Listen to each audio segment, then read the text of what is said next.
Semua yang sudah meninggal adalah kiriman pahala doa dari orang Islam yang masih hidup di dunia.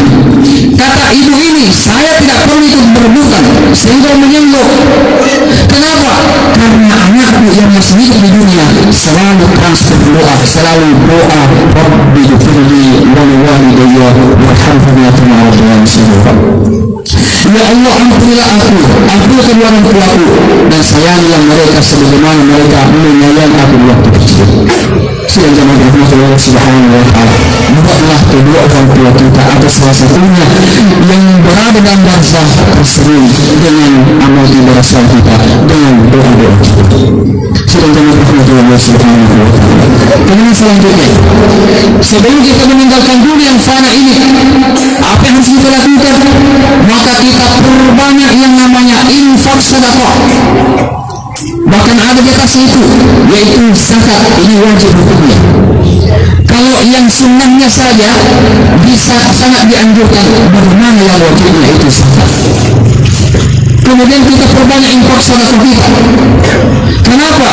Karena ketika kita masuk ke liang kubur, maka sedekah ini akan menghilangkan panas kubur dan mendatangkan ridhonya Allah Subhanahu wa ta'ala. Ini berkah daripada sedekah.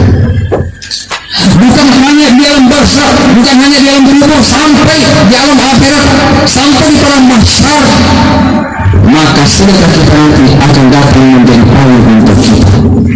Kenapa kita mesti dipayungi pada mahsyar?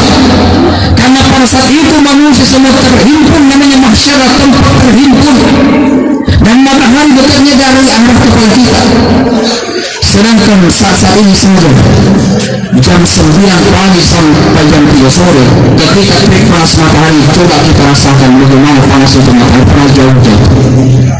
Nah, bagaimana kita di padang mahsyar, dekatnya sehasta, ada mengatakan sejengkal, maka sudah pasti manusia semuanya akan merasakan yang namanya kepanasan,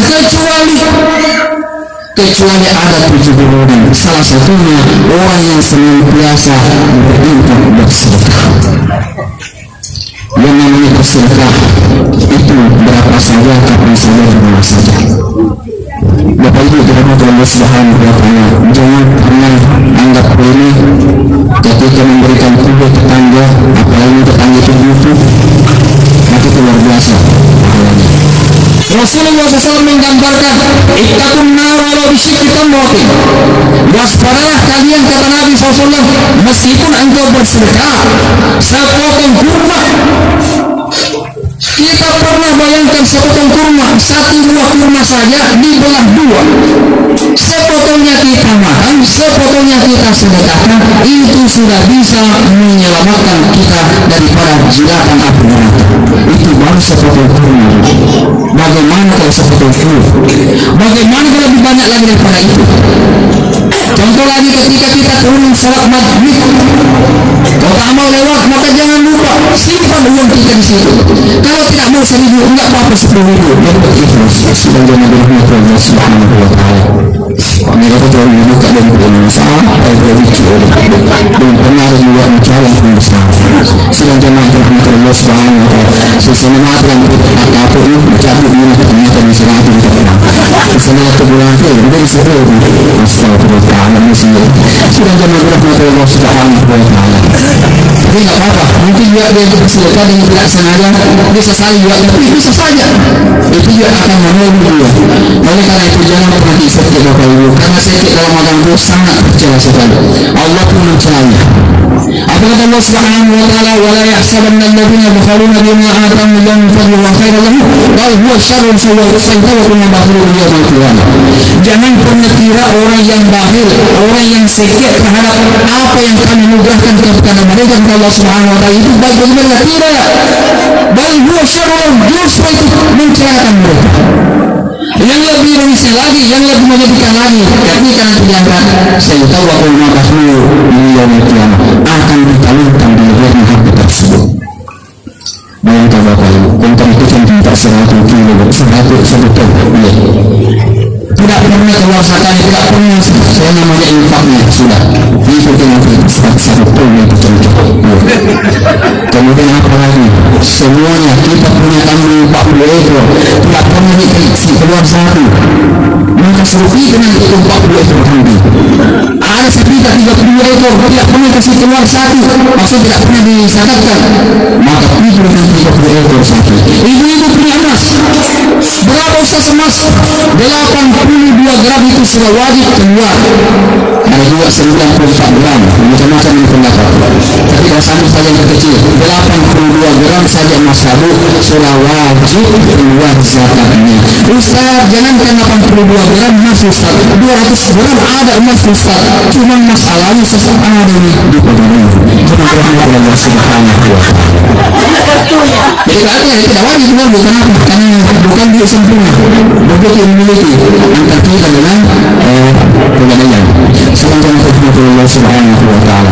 Karena syarat yang mengeluarkan saat itu adalah milik yang sempurna, kemudian sampai satu baru, kemudian sampai pengufurannya. Jadi perbanyak sedekah. Itu tadi contohnya Bapak Ibu. Kemudian selanjutnya ada orang dia saking inginnya bersedekah, ya. Tetangga pesantren mau dulu. Ini cerita sama saya. Ustaz, iya ini itu dulu. Nah, terus disengkang dengan orang sedekah. Aku ini masuk boleh. Setiap kali dia keluar depan rumah sudah sedia yang namanya kopi susu, teh dan lain sebagainya. Kemudian dia tidak masuk dalam rumah atau tidak senang perasaannya dengan dalam muka pengertiannya kalau belum ada orang yang datang ke rumahnya minum air tehnya. Dicari seperti itu. Kapan dia enak perasaannya ketika ada orang datang di rumahnya pagi itu minum tehnya, makan pisaunya atau nasinya dan sebagainya, baru enak perasaannya. Kalau sekarang terbalik, makanya ada sinetron dulu dunia berubah. Apa yang sekarang jadi masalah Bu? Yang jadi masalah sekarang di posting itu makanan. Na'udzubillah wa iyyabillah. Itu ada hukumnya Bapak, tidak boleh pamer makanan. Apalagi dibilang mari merapat. Bagaimana caranya merapat? Maksudnya itu sudah Allah Subhanahu wa Ta'ala. Jadi masalah Bu, siapa tahu ada orang miskin meninggal kasihan, maka kita berdosa nanti seperti itu.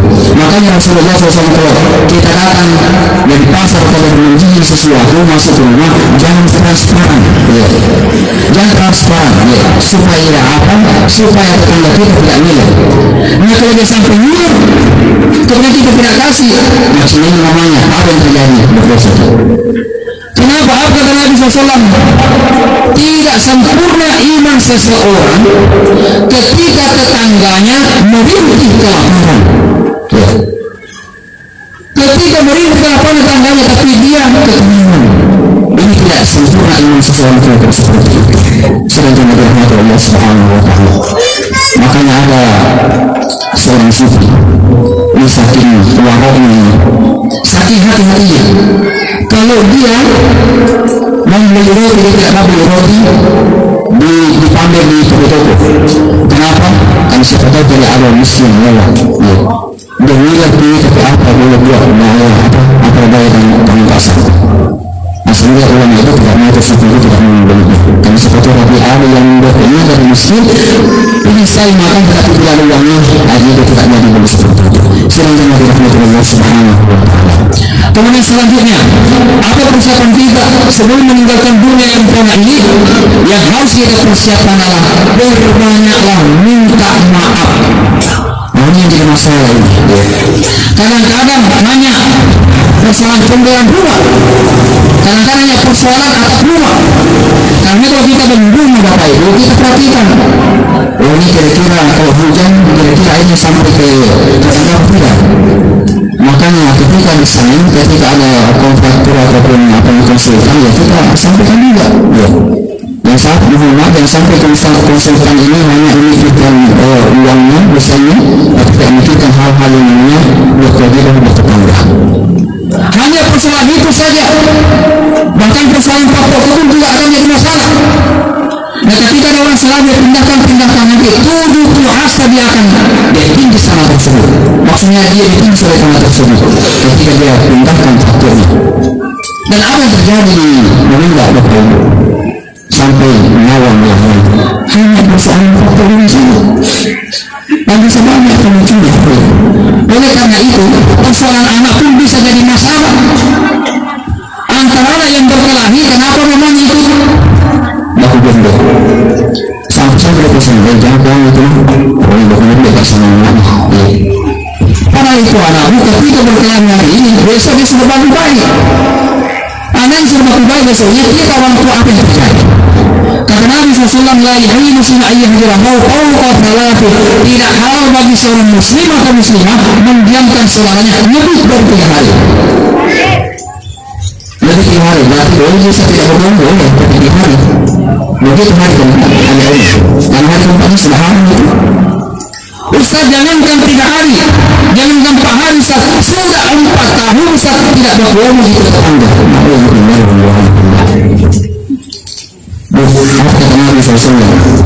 Kalau kamu ingin dipanjangkan umur, dimudahkan rezeki, apa kata Nabi SAW? Al-yasil rahimahu, hendaklah menyambung hubungan silaturahmi. Nah, bagaimana kalau dia rombeng tetangganya? Kebetulan di rumah nomor 1, 2, 3, 4. Kemudian rumah nomor 1 dia banyak kebun duriannya. Tidak mesti durian, tapi dia mau rombeng untuk rumah nomor 2. Dan ini nomor 1 suka membeli suka bersedekah. Kemudian tiba waktu musim durian dia berikan tetangganya. Tapi dia berikan langsung ke durian nomor 4, nomor 1, nomor 2. Kenapa? Rombeng dengan Allah Subhanahu wa Ta'ala. Itu sudah contoh memperpendek atau memangkas besi. Seandainya dia tidak berbombek, duluan dia dikasih. Kenapa? Karena dia pendekat. Makanya karena Rasulullah seorang pengen panjang umurnya, mudah murah rezekinya, maka Allah Subhanahu hendaklah menyambung hubungan silaturahmi. Silakan Allah Subhanahu wa Ta'ala. Sebelum kita meninggalkan dunia fana ini, maka janganlah punya benci kepada siapapun. Nah, oleh karena itu juga kita perbanyak minta maaf kalau memang kita pernah berbuat salah kepada seseorang. Yang jadi masalah Ustaz, bagaimana Ustaz? Pokoknya saya tidak maafkan. Kenapa? Pokoknya sangat sekali hati itu Ustaz. Bapak Ibu, Allah tidak pendendam, Rasulullah tidak pendendam. Kenapa tidak Ustaz? Nah, itu akan jadi masalah ketika kita meninggal dunia, ketika berproses dalam akhirat nanti akan dituntut. Ya Allah, itu orangnya yang kasih angka, itu orangnya Allah kasih hikmah, itu orangnya Allah yang mencuri-curi, itu orangnya Allah menjadinya aku. Semua akan dipertanggungjawaban. Ketika ditanya benar, nah semua amal kasih semua orang-orang yang pernah kau jalani. Habis amalnya ini orang, apa yang terjadi? Semua kesalahan orang-orang yang pernah dijalani maka diserahkan kepada orang tersebut. Itulah karena dosa itu namanya disebut orang al-muhlis, orang yang berbuat. Sudah dengan rahmatullah Subhanahu wa Ta'ala. Karena dia sudah maka karena itu kesimpulan saya pada malam hari ini yang pertama, sebelum kita meninggalkan dunia ini berbanyak istighfar kepada Allah Subhanahu wa Ta'ala. Yang kedua, kita salat khusyuk benar sesuai dengan syariatnya. Yang ketiga, harus kita lunasi hutang-hutang. Kalau tidak kita bisa selesaikan, tidak ketika kita berhutang, kita tulis simpan bagi catatan, tertulis di buku agenda yang kasih tahu anak istri. Ini hutangnya bapak. Kemudian yang keempat, apa kesimpulannya? Didiklah anak kita menjadi anak saleh salihah. Kalau dia saya mati di rumah, maka tidak bisa ditunggu pesantren. Insya Allah berikan menjadi anak saleh salihah. Kalau selanjutnya, banyak kita berbanyak yang namanya infak sedekah. Kalau memang harta kita sampai untuk ukuran kewajibannya, maka kita lakukan dulu mengeluarkan zakat dari sedekahnya. Kemudian yang terakhir adalah maka kita senantiasa saling memaafkan. Kalau memang anak kita merasa ada kekurangan, itu datang saja. Kalau kita mengatakan saya sudah bertobat, sedangkan tidak memaafkan, kita sudah lepas. Tinggal dia yang berarti menunggu bersama. Subhanallah, asyhadu an la ilaha illa anta, astaghfiruka.